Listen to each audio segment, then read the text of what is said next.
करेंगे। आखिर हम लोग जो स्टार्ट करने वाले हैं वो स्टार्ट करने वाले हैं ट्रायंगल। क्या स्टार्ट करने वाले हैं? ट्रायंगल।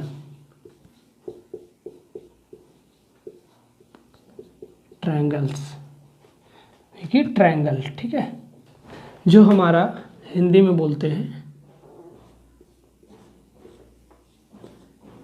त्रिभुज। इतना तो पता है, ठीक है। जिनकी तीन भुजा होती है वो क्या कहलाती है? त्रिभुज कहलाती है।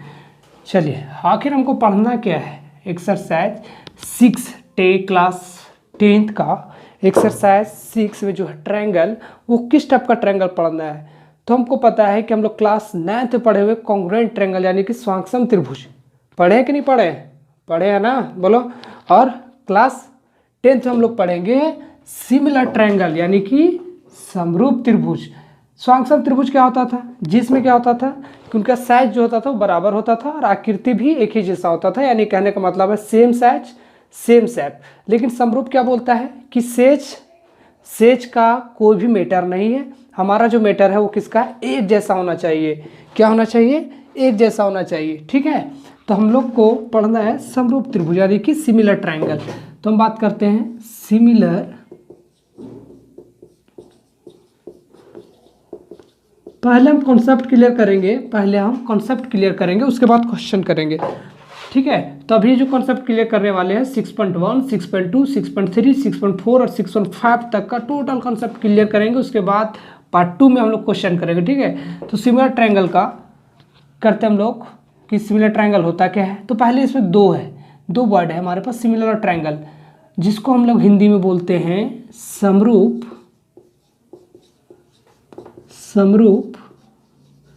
त्रिभुज। तो हमको क्या पढ़ना है? समरूप त्रिभुज।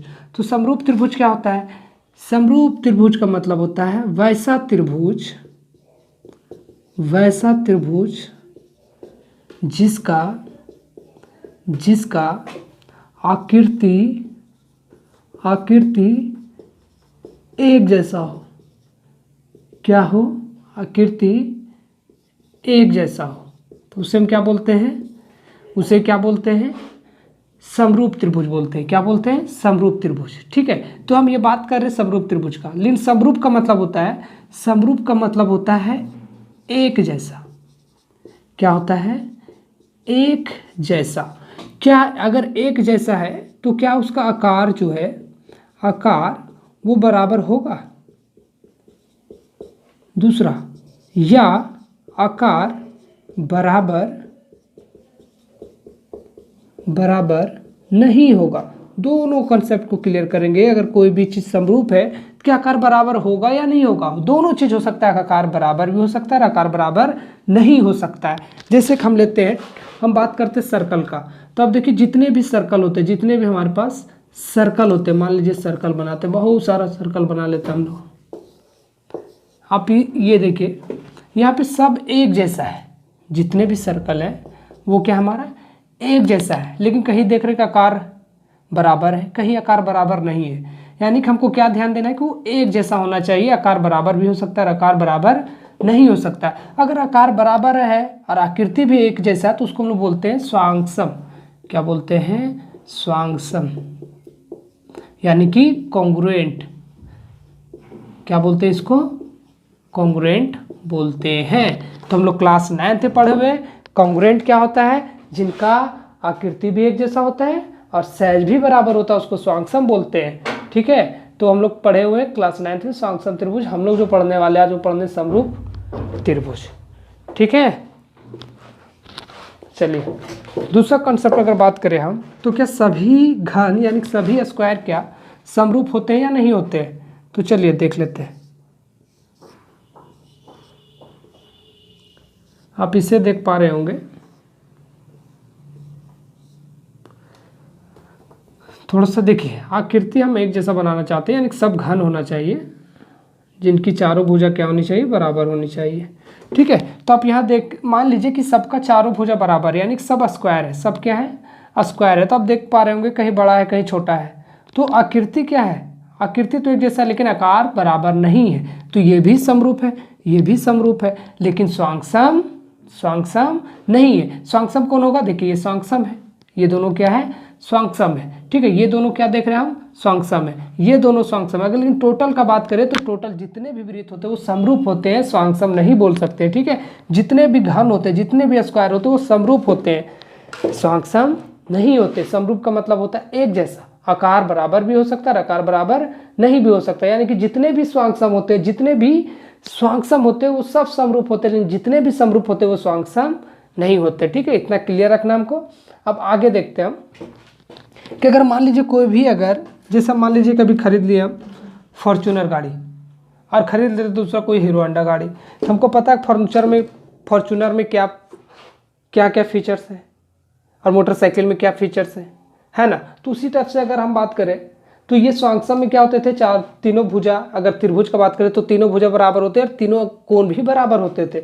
लेकिन क्या समरूप त्रिभुज में क्या होगा, तो समरूप त्रिभुज का हम बात करते हैं कि आखिर समरूप त्रिभुज का फीचर्स क्या होंगे। तो टोटल अभी क्लियर कर लेते हैं, और 6.1 में आपका टोटल समरूप त्रिभुज का फीचर्स के बारे में बात किया हुआ है, ठीक है। तो इसको मिटाते हैं।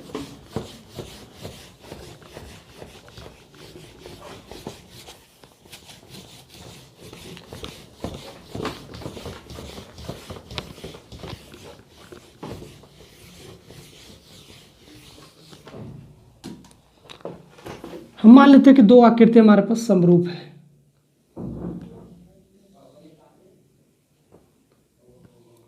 ए बी सी और त्रिभुज पी क्यू आर, त्रिभुज पी क्यू आर।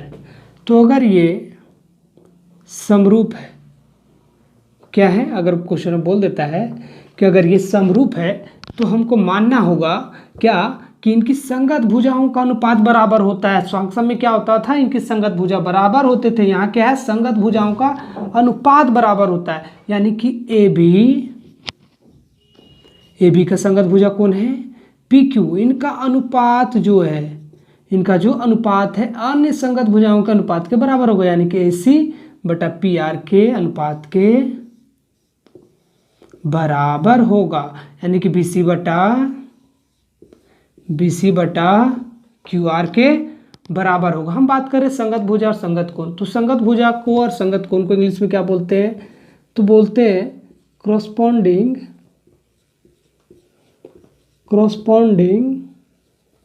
साइड को हम लोग बोलते हैं संगत भुजा और कॉरस्पॉन्डिंग एंगल को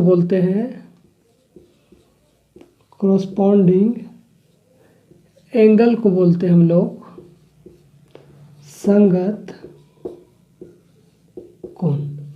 तो ये संगत भुजा और संगत कोण क्या होता है, तो देखिए ए बी और पी क्यू क्या संगत है, ए सी और पी आर संगत है, बी सी और क्यू आर भुजा संगत है।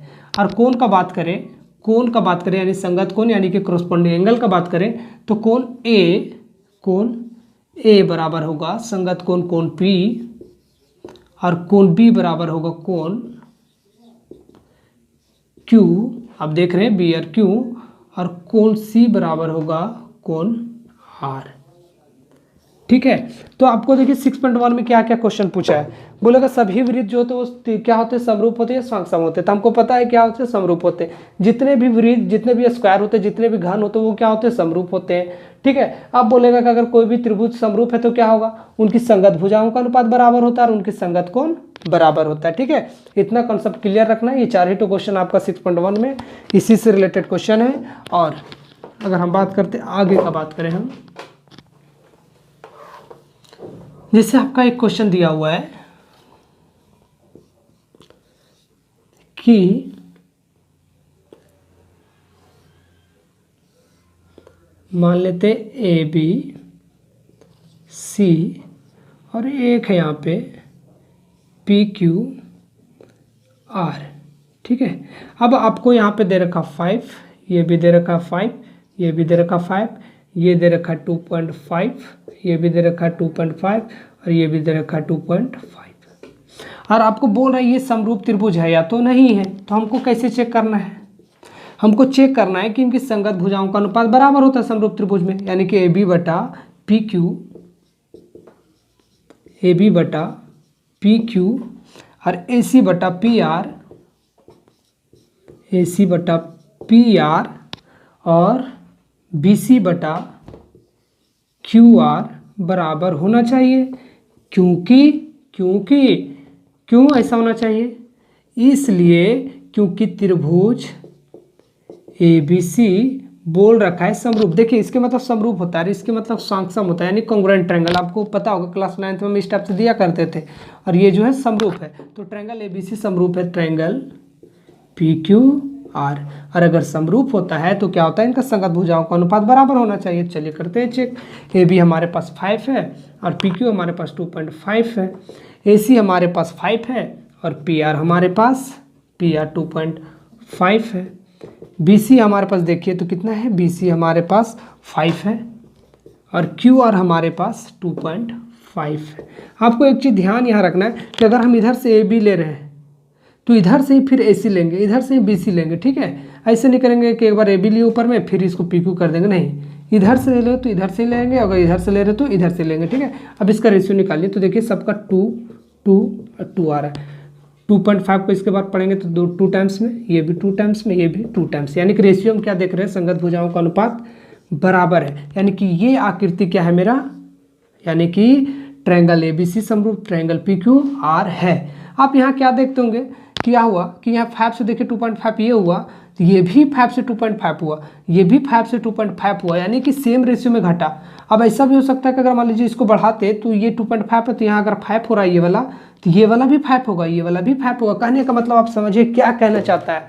समरूप मतलब क्या होता है। अब मान लीजिए कि आप मोबाइल में देखे होंगे, आप ये दोनों आकृति का मतलब समझिए। अगर मान लीजिए ये बड़ा बड़ा था, इसको पिचका के छोटा किए, इसको पिचका के छोटा किया। अगर आप स्क्रीन में देखते होंगे तो स्क्रीन में क्या देखते होंगे कि अगर आप ऐसे क्या करते होंगे, उसको छोटा करते होंगे, चारों साइड से छोटा होता होगा। कि अगर लेंथ छोटा होता होगा तो उसका वेथ भी होता होगा, अगर लंबाई को अगर कम होता होगा तो उसका चौड़ाई भी कम होता होगा। उसी टाइप से आप ध्यान से देखिए, अगर ये वाला हाइट कम होता है, अगर 5 से ये 2.5 हो रहा है तो ये भी तो 2.5 होगा, यानी कि सेम रेशियो में घटेगा। इसलिए अगर 5 है तो ये 2.5 हो रहा है, यानी कि सेम रेशियो में, तो ये भी सेम रेशियो में घटेगा, ये भी सेम रेशियो में घटेगा। इसलिए बोलता है कि समरूप त्रिभुज का संगत भुजाओं का अनुपात बराबर होता है। ठीक है, तो इतना कॉन्सेप्ट क्लियर है। और आपको इसी टाइप का क्वेश्चन दे रखा आप में कि आपके पास जो 4 साइड होंगे, चारों साइड का 2.5 होंगे और सबका फिर 5 है। तो हम देखें कि 2 का 5 हो रहा है, 2.5 का 5 हो रहा है, यानी कि सेम रेशियो में बढ़ रहा है, सेम रेशियो में घट रहा है। तो अगर ऐसा हो रहा है तो उनका अनुपात बराबर आएगा संगत भुजाओं का, यानी कि वो क्या है, समरूप त्रिभुज है। वो क्या है, समरूप त्रिभुज है, यानी कि वो आकृति क्या है, समरूप है। ठीक है, तो हम लोग 6.1 का क्लियर कर चुके हैं। 6.1 से इससे ज़्यादा कुछ भी नहीं है। तो हम लोग कॉन्सेप्ट नंबर 2 पे आते हैं, 6.2 का। 6.2